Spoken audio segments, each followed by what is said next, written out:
My name is Lou Veerling, and on behalf of the Miss Wheelchair of Iowa Board of Directors, I'd like to welcome you to our 1990 Handicapped Woman of Iowa Pageant. This evening I'm very honored and proud to have as our Mistress of Ceremonies, Patricia McCullough. Patricia is a longtime friend, a fellow rehabilitation professional, and she's also my boss. So be nice to her, please. Patricia is a rehabilitation nurse by education and was clinical specialist with Iowa Methodist Medical Center here in Des Moines. And after a number of years in that capacity, she decided to open her own business. And so about 8 years ago, she started a business called Management Consulting and Rehabilitation Services. She is president and senior rehabilitation consultant with that firm, and through the years has become recognized nationally as a leader in the field of rehabilitation and nursing. She's past president of the National Association of Rehabilitation Nurses. She serves on several boards and with several national organizations. She is a part of the newly appointed Commission or Advisory Council on Head Injury here in the state of Iowa, and is truly a devoted rehabilitation professional. Again, I'm very honored to have her here this evening, and won't you please join me in welcoming her.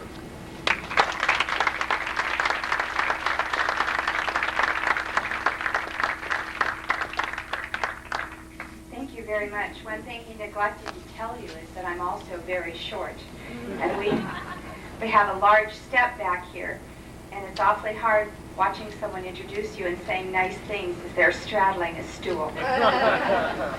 So I welcome all of you this evening. We look forward to a wonderful evening. I've had the opportunity to spend time with the contestants both last night and today, and I'll tell you, I know it's a difficult job for the judges because they're all very wonderful. I would like to introduce our pianist for this evening, Mr. Bill Weslowski. Bill? And our interpreter for the evening, Brenda Potter. I would ask, is there anyone in the room who requires an interpreter?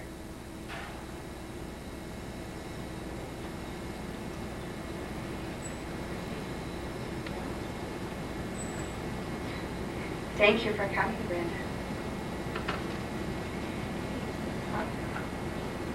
At this time, I'd like to introduce the mayor's representative from the city of Des Moines. Connie Cook, would you please straddle my stool? Really, it's not bad for me. It's a pleasure to be here and welcome you to Des Moines. Officially, I know some of you live here in Des Moines, and many of you have been here over the weekend. And the mayor also sends his greetings to you. If you've heard anything on the news today, we had a mayor's bicycle ride today. There were 1,000 people, and so my guess is the mayor is resting up tonight. But he certainly welcomes you to Des Moines, and we know that for many of you this is a yearly event, and I was saying to someone I missed it last year, but I've been here other years, and it's always a pleasure to see old friends and to welcome you back to the city. I don't think we've ever had a weekend when the weather has been so spectacular, so I wish we could take credit for it, but we can't. Lots of fun things to do in Des Moines once your business is finished here for tonight, and hope you'll take advantage of some of those. And if there's any way that the city can be of help for you as a person or for your organization, I would hope you'd please get in touch with us. And welcome to the city. Have a great time. And I'm going to stay for a little bit tonight, but I'll have to run out after a little while and welcome another group to town. But thank you very much for inviting us.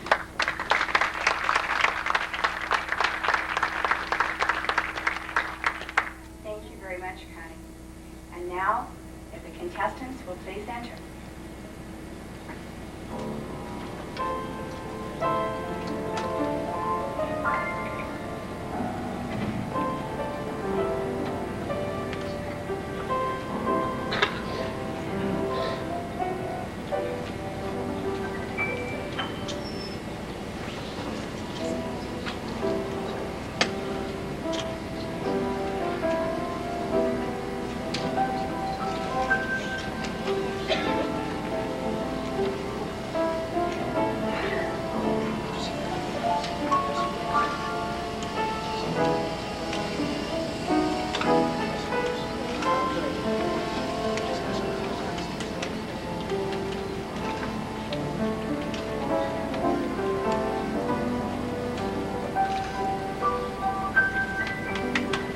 Joining us first is the Handicapped Iowa Woman of the Year for Iowa 1989, Kathy Coyman.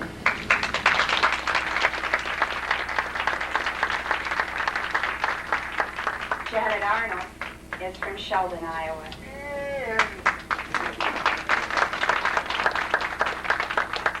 Rhonda Brown is from Granger.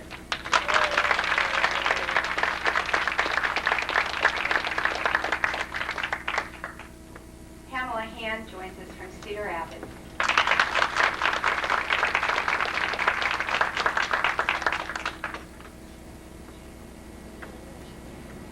Jenny Larson is from Boone.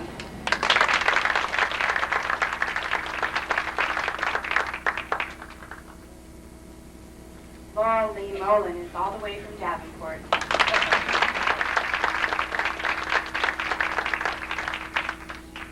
Kathleen O'Leary is from Des Moines.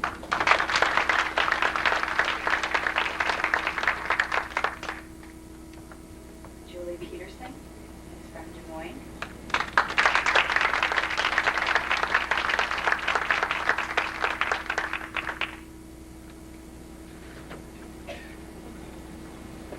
Mary Rickrell is from Clinton.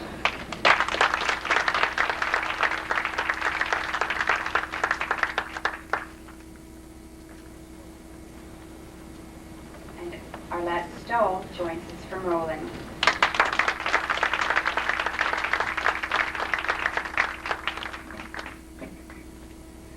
We'd now like for each of the contestants to be welcomed and introduce their escort. Hi, I have had an exciting weekend, and I'm Janet Arnold, and my escort is Joel Jackson.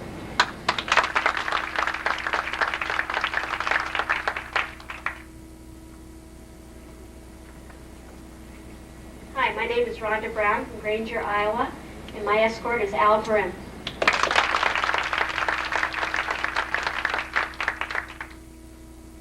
Good evening. My name is Pam Hand. I'm from Cedar Rapids, Iowa, and my escort is Larry Parkins. Hello, my name is Jenny Larson. I'm from Boone, Iowa, and my escort is Janet Bannon.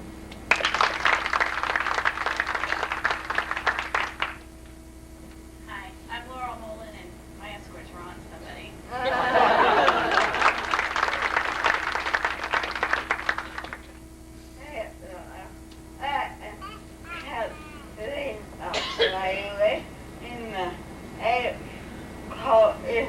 John Johansson.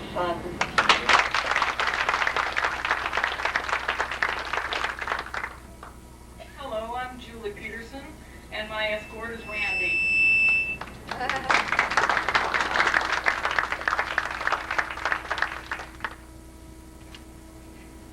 Hello, my name is Mary Rickle, and I'm from Clinton, and my escort's name is Tara Cook.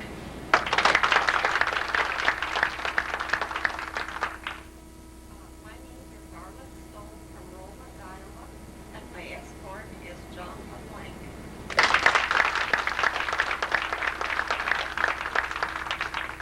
Thank you all very much. I should tell you, when we practiced this afternoon. We had escorts named Tom Cruise and things like that. Escorts, we thank you very, very much. If you will please excuse yourselves, we'll see you in a little while.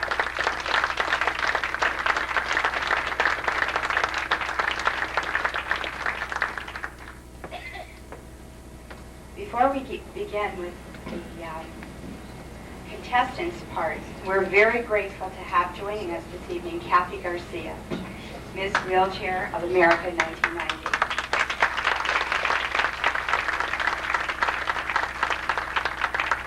Kathy is a native of Salt Lake City, Utah, and she holds an associate degree and is employed as the lead patient representative for the Sugar House Instacare, an affiliate of LDS Hospital.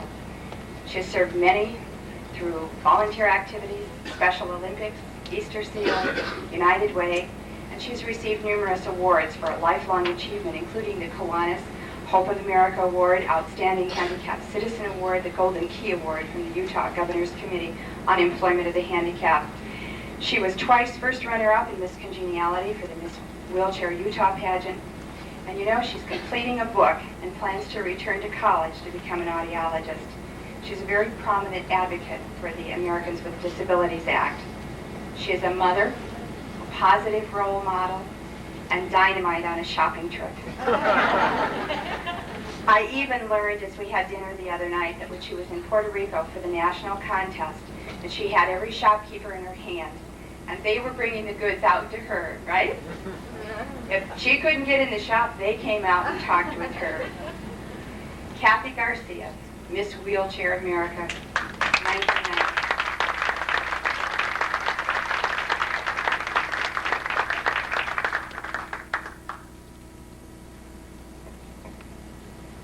I'm really happy to be here in Des Moines. It's a beautiful city, and it's a great opportunity for me to be here and share this evening with you. I wanted to say that I did get a key to the city of Orlando, so I'm kind of waiting for the one for Des Moines. I want to begin by telling you a story of a little girl who was born to a family of 8 brothers and sisters and a single mother. This is a beautiful little baby girl, and she was a picture of health. When one day she awoke with a high fever and refused to stand on her legs.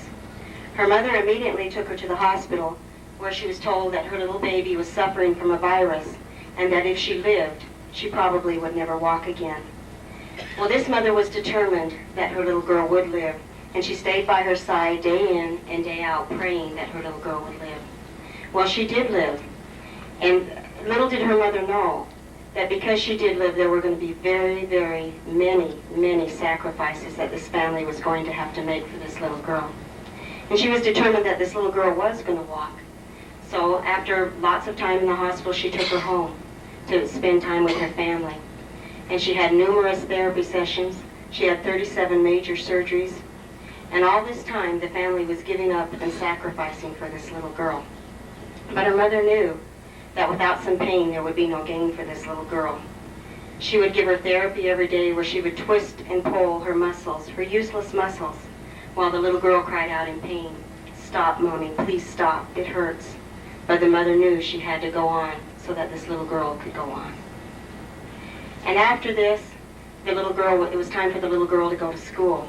The mother was so excited because she thought, this is going to be great. This little girl's going to be able to go to school. And then she was told that her little girl should be put in a special education class where she could be taken care of. But this mother was determined that that was not going to be for her little girl, that she was going to go to school with her other brothers and sisters, and she was going to be just like the other kids on the block. Little did this mother know how devastating of an experience this could be for the little girl, because in those days, they didn't understand. They pushed her down, breaking her leg 3 times in 1 year. They spit on her from the balconies, and they'd push her down just to see how hard it was to get back up. But this little girl knew that she could be bruised, but she didn't have to be broken, and she got back up and continued. She went on to school, and she met a teacher while she was in school. And this teacher told her, you know, you get out of life what you put into life. And this little girl also was told a poem that she carried throughout her life that I want to share with all of you now. And it's called Aim for a Goal. Aim for a goal and start on your way. It may take a year or only a day. Travel slowly, watch for mistakes. Don't worry about the time it takes. The path may be rough and mostly uphill, but you'll get to the top by using your will. But you know, this little girl did get to the top. She went on to graduate from high school. She went on to become employed, became a mother, and she even held a national title.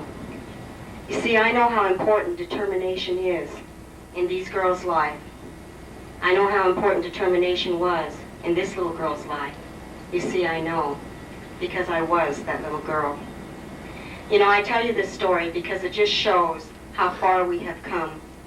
With the mainstreaming in the school systems now, we no longer have to worry about our children being so different if they happen to have a disability. They go to school with the other children. The other children see them as being more like them than they are different. They see the potential. They see the strengths. They see the courage.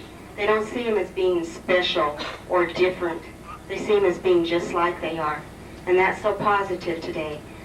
It just makes me so happy to know that that generation is not going to have to suffer through what many of us had to suffer through as children. You know, there's still an awful lot of problems out there. When I was going to be trained for my vocation, you know, I was never encouraged to be all that I could be. I was encouraged because I had a good voice, I had good hands. What else could I do but be a secretary, right? I mean, that's all I was encouraged to be. And I would say, well, I really want to work with people. I want to share my life with people. And they said, oh, be a secretary. You can get a job anywhere and work with people. Well, you know, it's not true. And I hope that today in our educational system and rehab counselors will see the potential in people and push them towards that potential.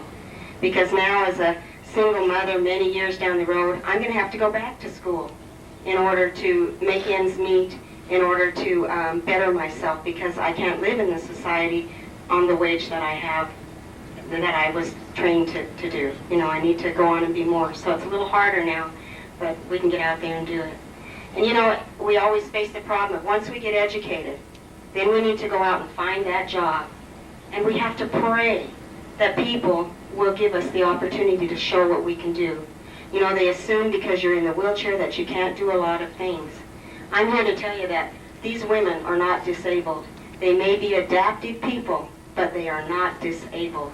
We adapt our entire lives. And you know, when I go for a job interview, they automatically see the wheelchair and they think if things are going to be out of my reach, they don't say to me, how can you do this job? They automatically assume that I can't do that job, not knowing that I can get up on crutches and I could do the job. You know, they have to look beyond that. And I worry because the people who are doing the employing and making the decisions for us are my generation of people. The people who pushed me down, the people who spit on me, spit on my friends, pushed my friends down. So I worry about that today. I really worry. But we have to make the difference. It's our job now. We have to change all of those attitudes. We not only have to change your attitudes, but most important of all, we have to change our attitudes. We have to start looking more professional, acting more professional, and being more professional. If we don't want to be patronized, we need to not look like we want to be patronized. We need to not act like we want to be patronized. So we need to change our attitudes. You know, we have a whole palette of colors before us that we can choose. And many, many times, we choose the same drab browns, grays, and blacks, because that's what we're comfortable with. We're afraid to move out of our little comfort zones and to be all that we can be. We need to start brightening up our lives. We need to start taking those chances. We need to start showing people who we are and what we are. We need to start serving on the board of directors of all kinds of programs. We need to start going to the legislature.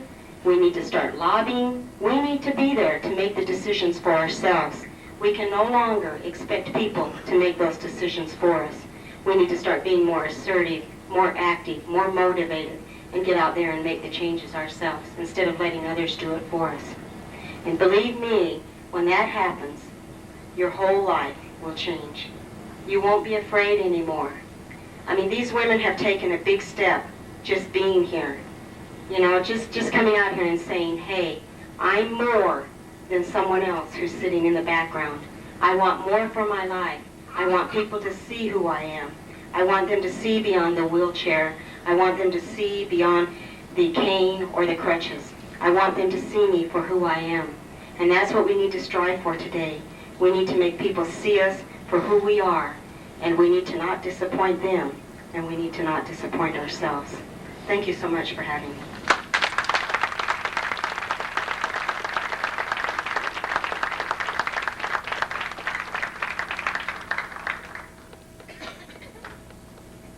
I don't think I want to follow that act. Thank you, Kathy, very much. You are equally as dynamic speaking as you are shopping.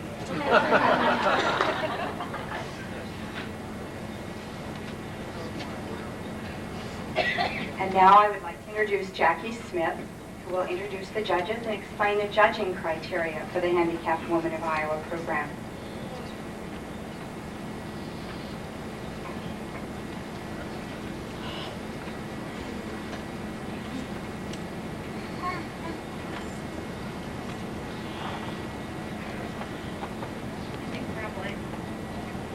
I think I'll use this too.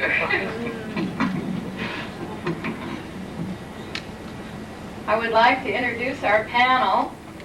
The first lady here is Eleanor Luce. Next is Don Westergaard. Renee Barnes. If you want to wave so they can see you, it's okay. And Larry Sidwell.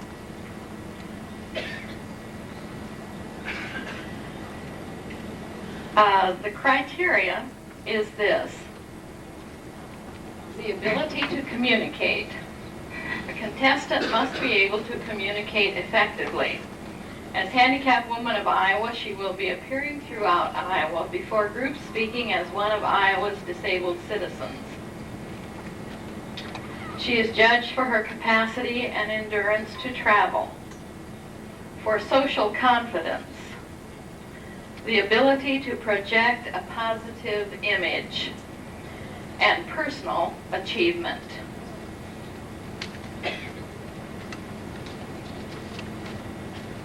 Being a judge for Miss Handicapped Woman of Iowa is a difficult job, a fun job, and a very fulfilling job, but difficult. We question each contestant. I have selected some responses that we heard today. Although I'm disabled, I have many capabilities. In our weakness, God gives us strength. I am a person, not something that can be fixed. My strong faith in God has pulled me through. I need to love and be loved. I carry myself erect, spirits high, with an alert mind, always willing to listen. I'm a winner in my eyes. Thank you.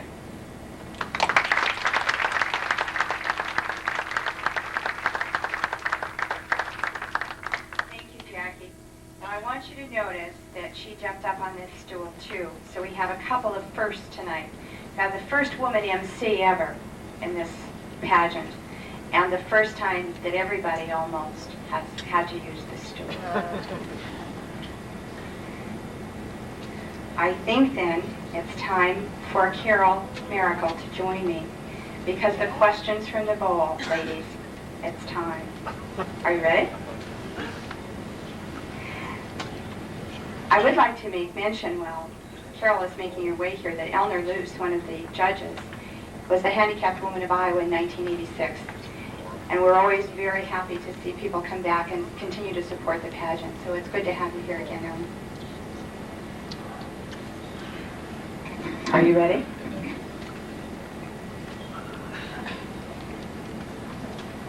We should have had some dark music.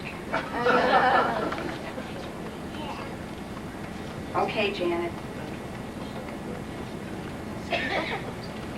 And the question is, John told me he did this in large print so I wouldn't need to wear my glasses, however he did. What would you say to someone who asks, why should I employ a person with a disability? I would say to them first that we have educational abilities and we have work abilities, and that everyone needs the opportunity to be employed, and we want to be paying taxpayers just like everyone else. We don't necessarily want to be on the welfare system, and therefore if we had jobs and decent wages for those jobs, that we could become the tax-paying citizens that we would like to become. And so we welcome the opportunity to at least have the opportunity to try for any job that is out there. Thank you. Thank you very much, Ken. Now Rhonda Brown of Granger.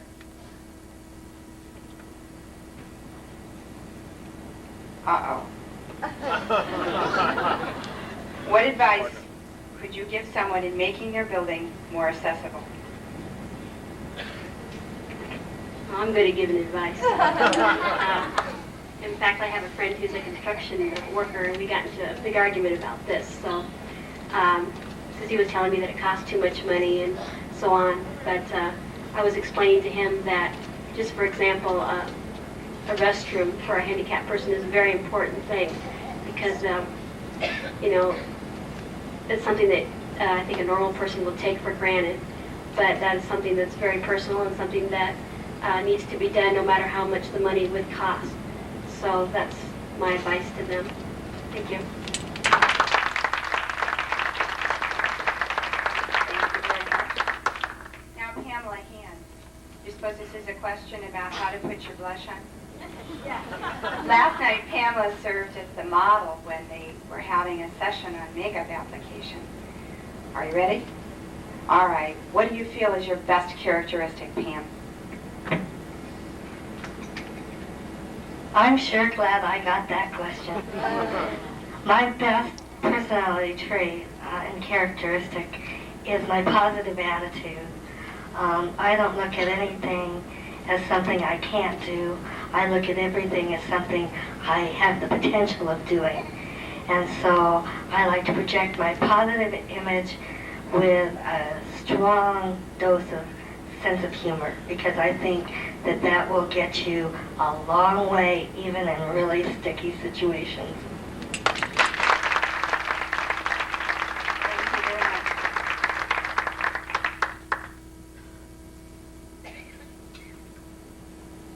much. Okay, Jenny.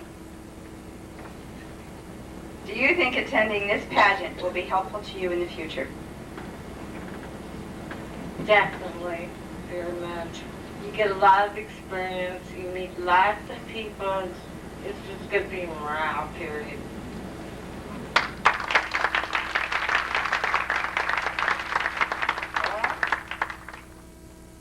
Did you pick the right one? Oh, another opinion question. What, in your opinion, is the biggest misconception about people with disabilities?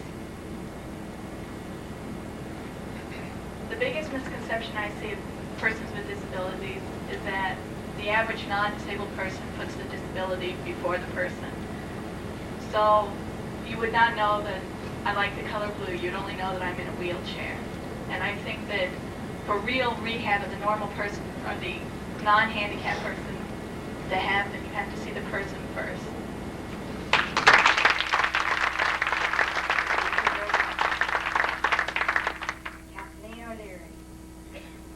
Irish.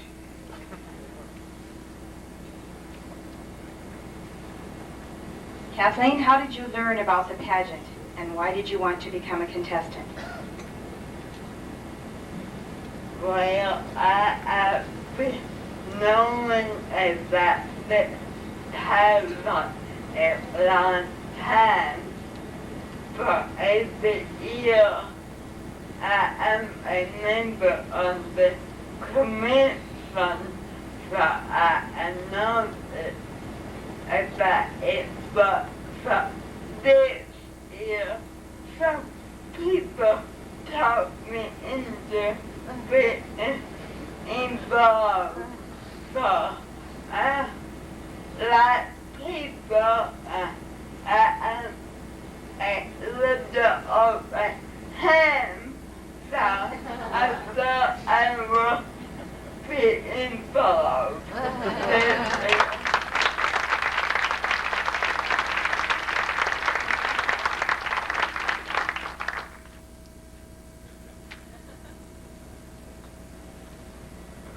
Julie Peterson, was there a turning point in your life that made it easier for you to accept your disability? As in all things,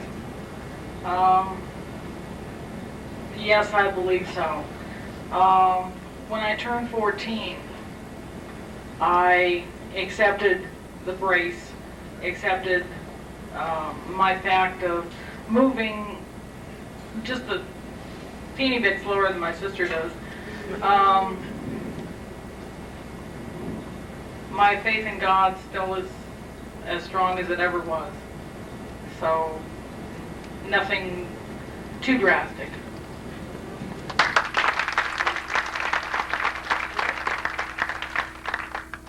Mary Rickville. Did I still get your name right? I'm proud of you. Everyone likes to have fun. What's fun for you, Mary?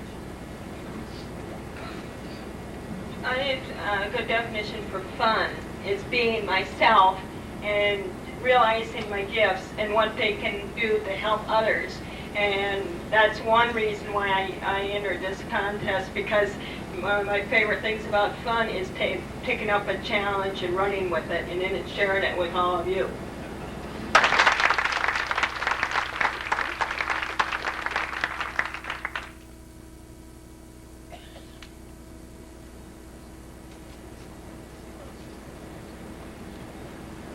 Arlette? I practiced, I really did. Tell us what you have enjoyed doing the most in the 2 days you've been here, and why. I've just enjoyed meeting all these wonderful people.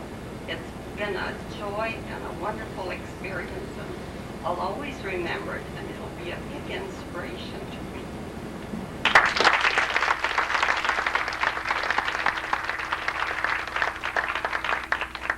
I'm glad I'm the MC and not a judge.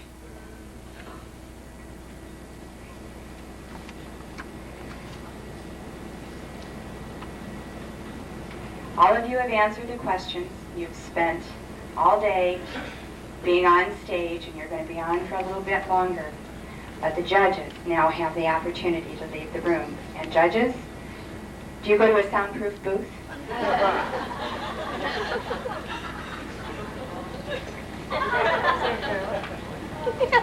I believe Tim Gracie will be your custodian for the time. While the judges are leaving, I get to hand the microphone back one more time, because we'd like the contestants to introduce family members and loved ones that are in the audience. First, I'd like to introduce my husband, Buddy Arnold. He's the gentleman sitting in the front row here in the wheelchair. And our two companions for the weekend, Marie Berger and Shauna Traffy, who's in the back. And my brother Gordon from Minneapolis came down with his friend, and his friend's name is Bill.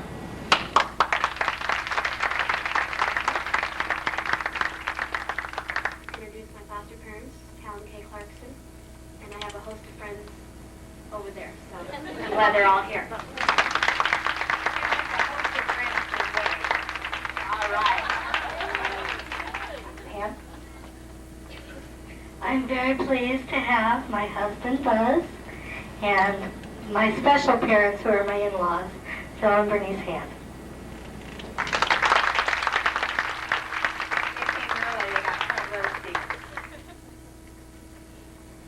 I'd like to introduce my daughter Shelley, my grandson Andy, and my good friend Meister.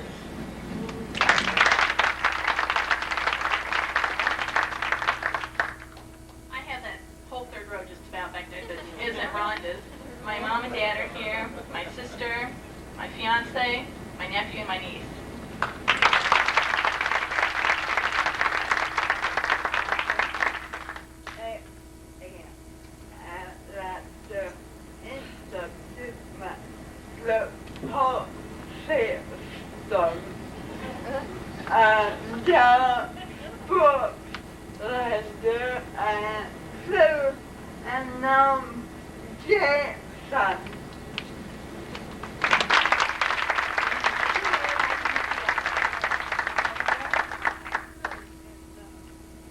I have no one here, but I would like to thank you all for showing up.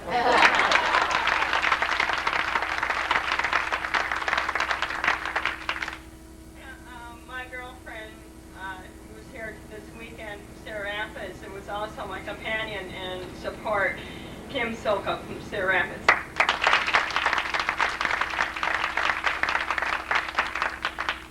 My daughter and grandson from Boone, and friends also from Boone. Thank you for coming.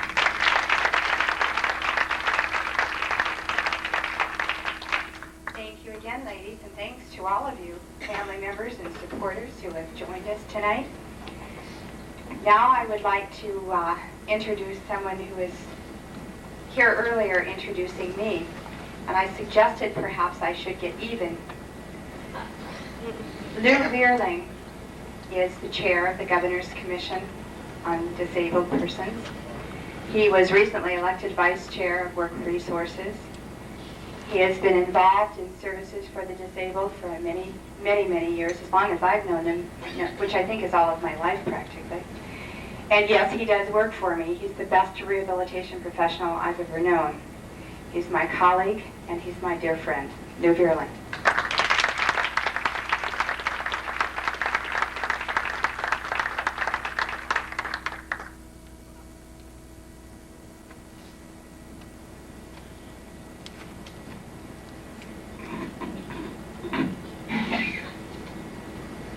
Thank you, Patty. I too would like to thank you all for showing up. Very nice of you. I hope you're enjoying the pageant this evening. Something like this couldn't be done without the help and support of a number of people. Some of those individuals we try to thank as we go through the program.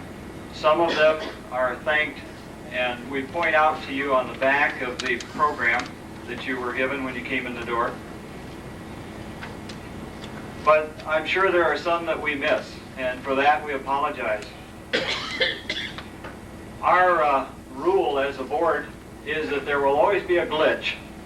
No matter how well things go, there will always be something that creeps up on you at the last minute and says, oh no, you're not, this thing's not going to go smooth. You just thought that's the way it was going to work. For an example, a couple of years ago, the one that comes to mind is we were at another hotel, and about 2 days before the pageant, of course, the ladies were set to arrive, and we thought everything was going to go fine. We found out the restaurant closed in the hotel, and it was out in the boonies too. We should have known, but Hy-Vee came to the rescue, and we organized cars bringing food back over and so forth. This year, we had a little more of a personal glitch sneak up on us. Our president, Loretta, became ill last weekend and was taken to the hospital in an emergency situation on Saturday night, I think. We thought maybe she called me Sunday night and she said, hey Lou, I'm in the hospital, but don't worry, everything's going to be just fine. I'm going to get out tomorrow. Loretta's still there. We understand that she's going to have surgery, and I know that you join me in wishing her well. John has been running back and forth for the last few days trying to get things organized and being here to keep things going and going back to the hospital and keeping Loretta's spirits up. And I know Loretta's been on the phone. As soon as John walks out the room, she gets on the phone and keeps organizing things. But our prayers go with Loretta. We're sure that things will work out fine. Loretta's parents are here, Mr. and Mrs. Tassin.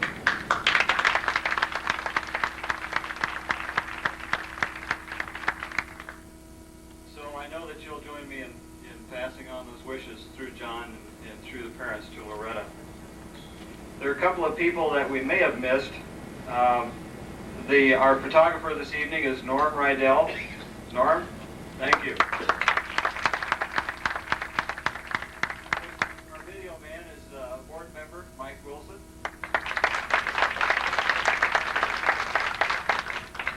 I didn't see her come in, but there's an individual from the Midwest Country News who's doing a story. There she is. Barbara Hayes. And of course, a special thanks to Patty McCullough, who is our MC this evening. She's doing a wonderful job, don't you think?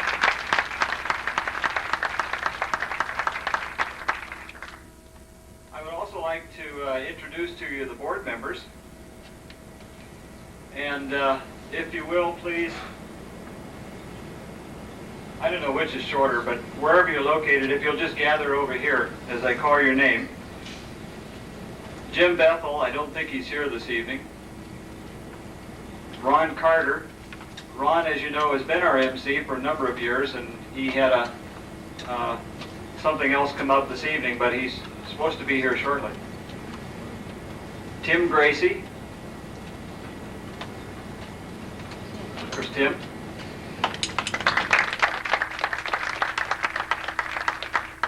Mark Grimm. Lona Hansen. Lona's waving. She's not going to come up, I can tell. Milo. Carol Miracle. You're not supposed to just wave. Artist Sullivan. Well, we started a trend. Hi, Artist. Mark, thanks for joining me. John Tenpass, Loretta's other half.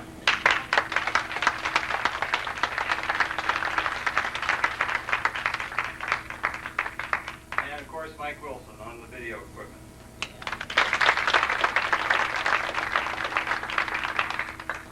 Again, thank you all for being here. I just dropped Patty's notes. Thank you all for being here. We appreciate your support. Ladies, thank you. It's been enjoyable so far. Hasn't it? Yeah. Okay, all right. Okay, thank you very much.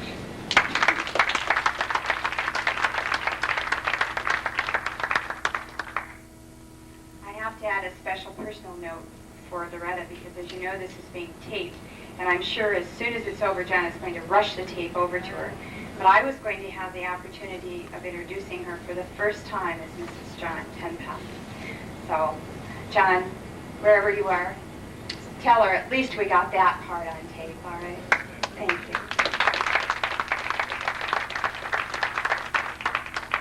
I would like to now introduce Kathy Coyman, the 1989 Handicapped Woman of Iowa. Kathy has served also as a role model, and she's served the objectives of the pageant well. Kathy, we're very glad you could join us tonight.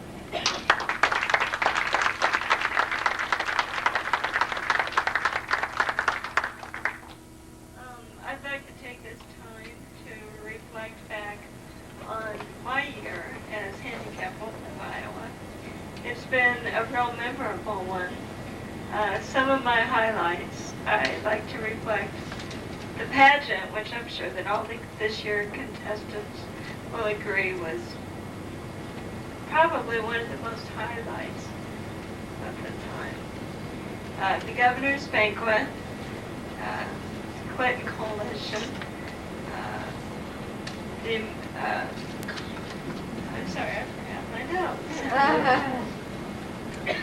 Disabled American Veteran. And very special arts promoted me very well. And I think one of the most important things to come out of this whole thing is all the wonderful people that you do meet. All the contestants last year, as well as this year, are very, very much to be courageous.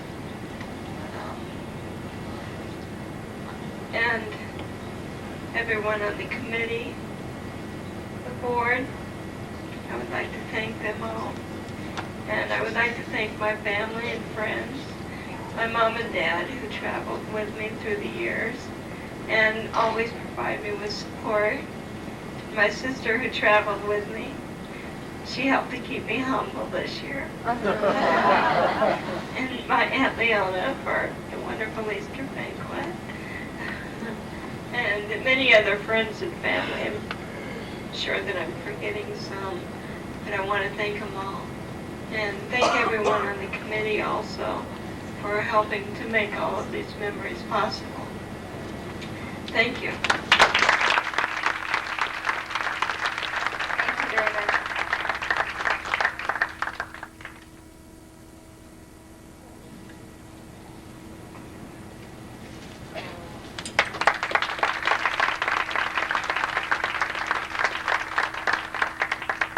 And now John Timpath and Lou. Mark, will come forward, please.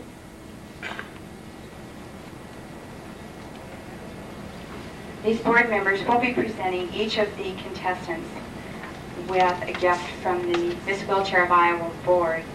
It is Miss Wheelchair of Iowa Board, but it is Handicapped Woman of Iowa.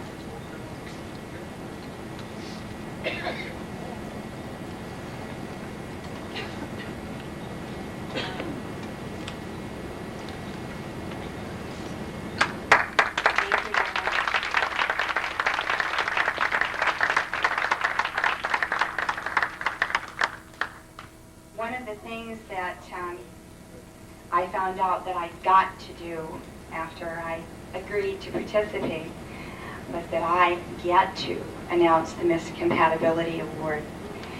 Each year, the contestants themselves vote for an individual that they feel represents friendliness, congeniality, and a positive attitude. After spending a day and a half together, they get to know each other pretty well. And the way I heard it, they all stayed up and laughed a lot last night, so they must have spent quite a bit of time getting to know one another. And as a result, the voting result is that Laurel Lee Mullen has been named Miss Compatibility.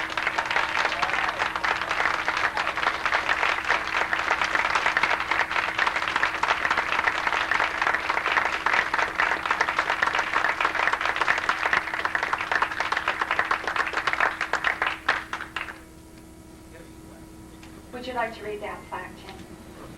Plaque says Miss Compatibility, Handicapped Woman of Iowa, 1990. And with that is a gift from MCRS, Management Consulting Rehabilitation Services Incorporated, a check for $50. Thank you.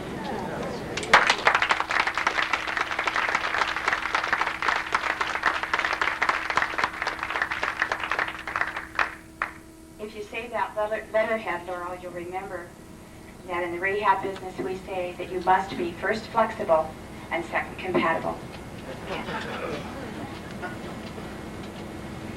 If I come back up this way, we'll have you say a few words. Do you remember that part? You get to say a few words. I want to say thank you very much to you ladies. And when I was sitting up here and I was listening to Arlette speak, she was talking about how much fun she's had this weekend and how it's interesting to just meet all these different people. And I'm completely new to any of these ladies, and I just really enjoyed meeting all of them. Thank you.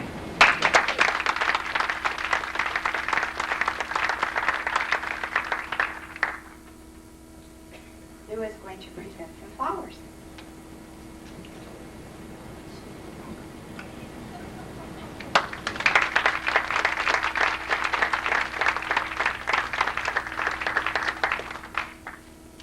And I believe that the judges are on their way in. I was watching a tape of a former pageant, and this was the time that the judges didn't come back in. And Ron Carter, for those of you who may not know Ron Carter, he can tell jokes like nobody I've ever seen in my life. So I was watching the tape and I kept saying, but I can't tell jokes like that. I am not a funny person. I'm not a stand-up comic. I can't do it. So I'm real glad the judges came back in on cue.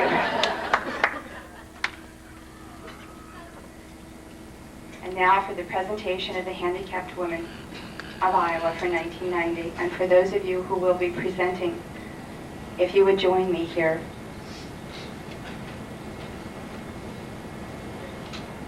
They're not doing it.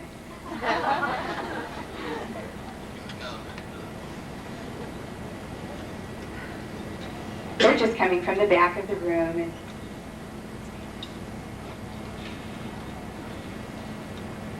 as many board members as possible must be involved in this part.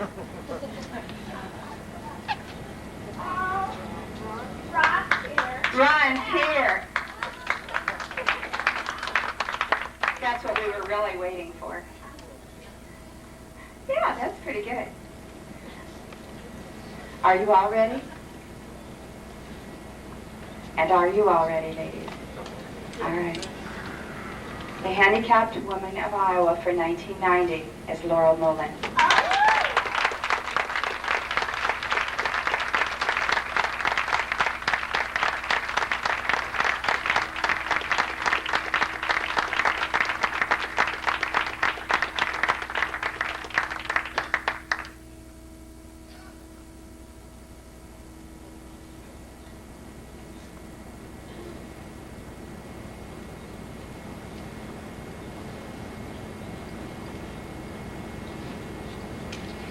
I believe this is the third or fourth year that the contestants and the judges have picked the same individual for awards.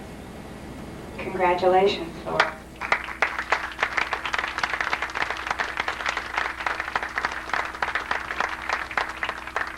And I believe, Ron, you're going to present some roses.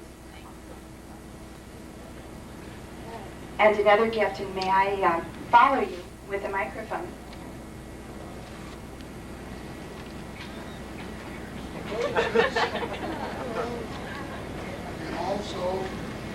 Also, we have a gift certificate for Madeline Shepard.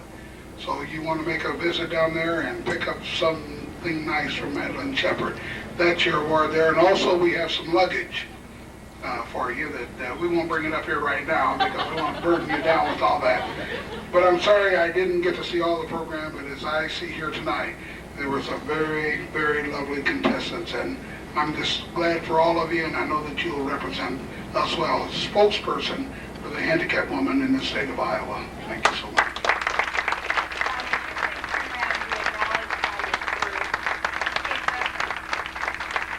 He referenced on the tape I saw turning his back to the camera, so I didn't want him to be accused of that again. This is Ron Carter, the one you've been talking about all night.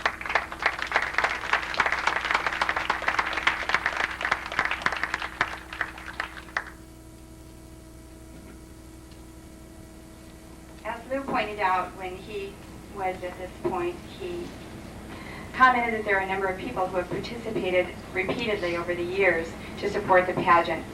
Mrs. Faye Villemick has long been involved as a support, and I believe she has a gift to present as well. Mrs. Villemick?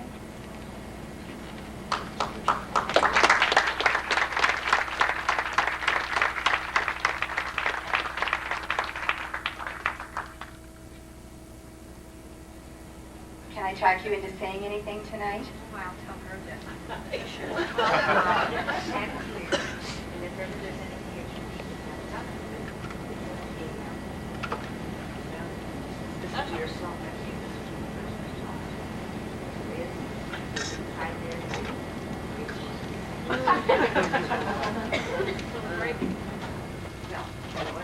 Blaster, so that you can speak in it. Oh, good. Scott? Would you please turn around and tell them what you said? Well, it's a blaster. Who's getting there? The guy in the plaid shirt right there.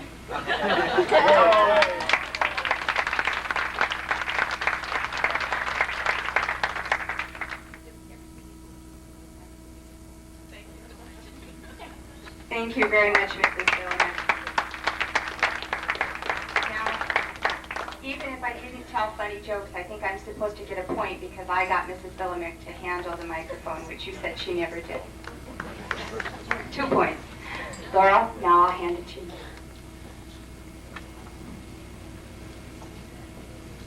Thank you. Thank you very much. I really came to this week in just to see, kind of hang out and see what happens. I can go home and tell my VR counselor now, who's the one who told me to do this, that he had a good idea. Thanks a lot.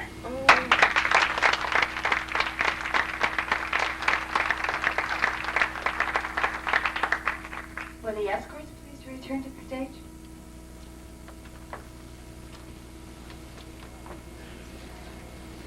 And Bill, you can play some mood music.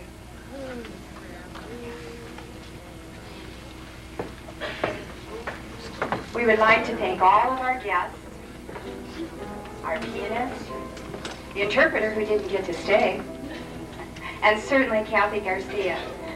On behalf of everyone, and certainly myself, I have enjoyed every minute that I've spent with you. Thank you so much for coming.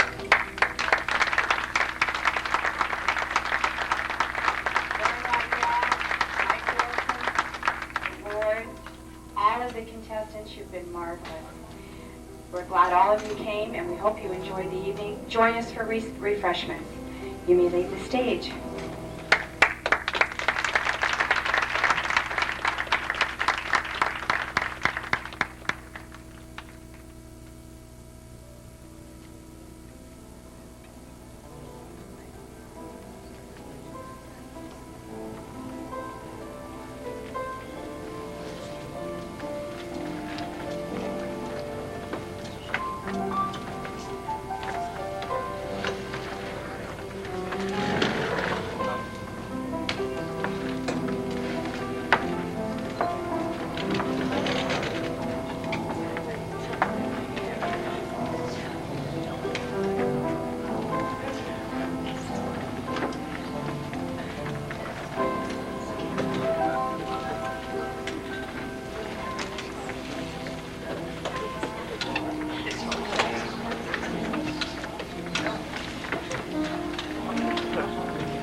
Thank you, ladies. You were all beautiful and all wonderful, and your attitude.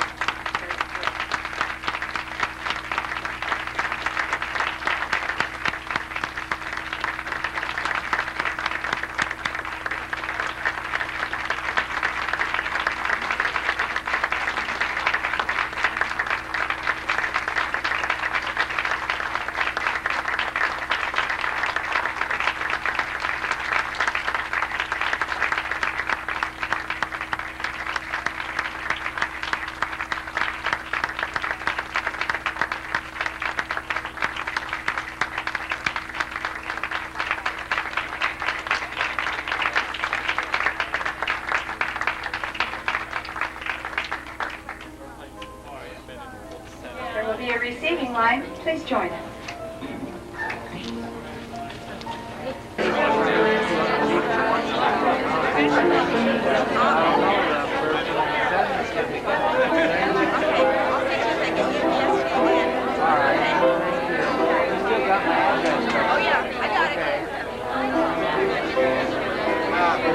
I think we're happy Very good job.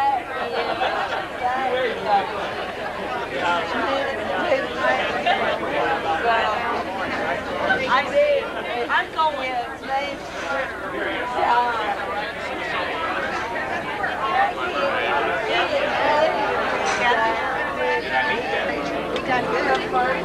That look pretty.